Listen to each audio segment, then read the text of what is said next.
একজন বাবা যখন তার মেয়েকে দেখতে শ্বশুর বাড়িতে আসে তখন একটা মেয়ে যে কি পরিমাণ খুশি হয় সেটা কেবলমাত্র একটা বিবাহিত মেয়েই জানে। আসসালামু আলাইকুম, সবাই কেমন আছেন? আলহামদুলিল্লাহ আমি অনেক ভালো আছি। আজকের ব্লগটা সকাল থেকেই শুরু করেছি। সকালবেলা কোনো কাজ টাজ না করে আগে যাচ্ছি মুরগির খাবার কিনতে, কারণ আমার হাঁস মুরগির কোনো কিছুর খাবার নেই। দুই একদিন পর পর হচ্ছে 2-3 কেজি করে আনি আর শেষ হয়ে যায়, একদমই খাবার ছিল না। তাই সকালবেলা কোনো কাজ টাজ না করে আগে যাচ্ছি খাবার আনতে। যাওয়ার সময় সকালের পরিবেশটা তো অনেক ভালো লাগতেছিল, আর সকাল সকাল হাঁটলে শরীর এমনিই ভালো হয়ে যায়। তো অনেকক্ষণ হাঁটাহাঁটি করতেছিলাম। তো একা একা যেহেতু যাচ্ছিলাম, কথা বলার কেউ নেই, তো ভাবিদের এখানে এসে পড়েছি। এসে ভাবির কাছে খাবার চাইলাম, ভাবি বলতেছে মাপার কোনো কিছু নেই, তুমি অল্প করে কিছু খাবার নিয়ে যাও, পরে হচ্ছে মেশিন আনলে পরে খাবার নিও। তো কি আর করার, ভাবি যে কয়েকটা খাবার দিয়েছে ওগুলো নিয়েই হচ্ছে বাড়ির দিকে রওনা হয়ে গেছি। আমাদের গ্রামের সকালের সৌন্দর্য কি যে সুন্দর সেটা আসলে বলে বোঝাতে পারবো না। আর এই যে একটা গাছ দেখলাম, এটার মধ্যে 2টা ফলও আছে, এটা যে কি বলে, আমার ভাগ্নি বলল যেটাতে নাকি তিত বেগুন না কি বলে, আমি আসলে ভালোভাবে জানি না এটার নাম কি। তো কাঁঠালও ঝুলে আছে গাছে। তারপর আবার ছাদে এসেছি ছাগল ছাড়ার জন্য। তো কাজ তো সকালবেলা অনেক কাজ থাকে।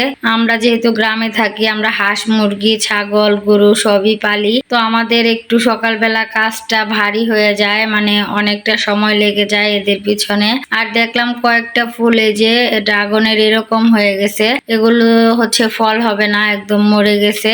আর এই যে আমার লতা ফুল গাছে অসংখ্য লতা ফুল ধরছে, এর মধ্যে আবার ব্যতিক্রম ধর্মী একটা ফুল দেখলাম, সাদার মধ্যে কেমন যেন, এমনি তো গোলাপি তারপর মিষ্টি কালার ফুল আছে, তার ভিতর হচ্ছে সাদাটা আনকমন হয়ে গেছে। তারপর ছাগলগুলো বাইরে ছেড়ে দিয়েছি। তারপর রুটি আর ডিম দিয়ে স্বামীর নাস্তাটা দিয়ে তা একদম দুপুরবেলা চলে এসেছি রান্নাঘরে। আমার আব্বা আসবে, তো তাড়াহুড়া করে রান্না করতেছিলাম। সকালবেলা ফোন দিয়ে বলেছে 12টা-1টার দিকে রওনা হবে। এটা আসলে গতকালকের একটা ভিডিও, গতকালকে আমার আব্বা এসেছিল, আজকে আবার চলে গেছে। তো কালকে আর ভিডিও দিতে পারি নাই, আজকেই গতকালকে ভিডিওটা শেয়ার করতেছি। তো মাংসটা সুন্দর করে কষিয়ে তারপর ঝোলের পানিটাও দিয়ে দিয়েছি। হালকা পাতলা রান্না করব, ডাল তারপর হচ্ছে গরুর মাংস আর হচ্ছে বেগুনের বড়া। এদিকে কারেন্ট নাই, রাইস কুকার হচ্ছে চুলায় দিয়ে দিয়েছি, কারণ অর্ধেক হওয়ার পর কারেন্ট চলে গেছে, রাইস কুকারে রেখে দিলে তো নষ্ট হয়ে যাবে। এদিকে ডালটাও একটু ঘোটা দিয়ে নিয়ে তারপর হচ্ছে একটু হলুদ দিয়ে দিলাম, এখন আস্তে আস্তে হয়ে নিক, তারপর হচ্ছে বাগারটা দিয়ে দিব। আর এদিক দিয়ে আমার গরুর মাংসটাও হয়ে গেছে। বেগুনের বড়ার ভিডিওটা আর করতে পারিনি, এর মধ্যে হচ্ছে আমার আব্বা এসে পড়েছে। আমার আব্বার সাথে হচ্ছে আমার এক মামাও এসেছে।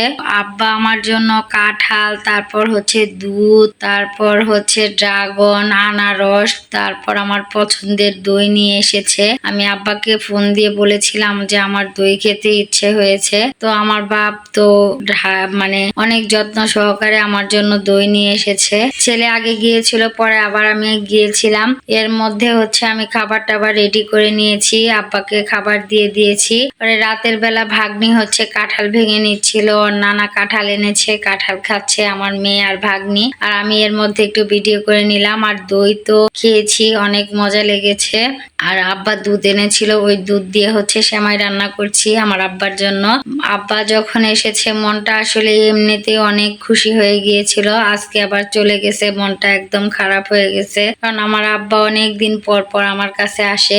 তো এই যে দেখেন অবস্থা, রাতের বেলা ছেলে একদম আনারস টানারস সব নিয়ে বসেছে, আর এদিকে হচ্ছে মেয়ে একটা আনারস কেটে নিচ্ছিল খাওয়ার জন্য। জলডুঙ্গি আনারসটা আগে আমাদের মধুপুরে চাষ হতো না, মানে কয়েক বছর ধরে এই জলডুঙ্গি আনারস চাষ করা হয়। আমি ছোটবেলা থেকে বড় হয়েছি, কখনো এই এত ছোট ছোট আনারস চাষ করতে দেখিনি, এখন হচ্ছে নতুন করে চাষ করা হয়। তো যাই হোক, আর রাতের বেলা স্বামী বলতেছে দেখি একটা দইয়ের পাতিল নিয়ে আসো, দই খাবো। তো স্বামীকে দইয়ের পাতিলটা দিয়ে বসিয়ে দিয়েছি। আর আজকের ব্লগটা এই পর্যন্তই, কেমন লাগলো অবশ্যই জানাবেন। সামান্য ভালো লেগে থাকলে একটা লাইক কমেন্ট শেয়ার করে দিবেন। আল্লাহ হাফেজ।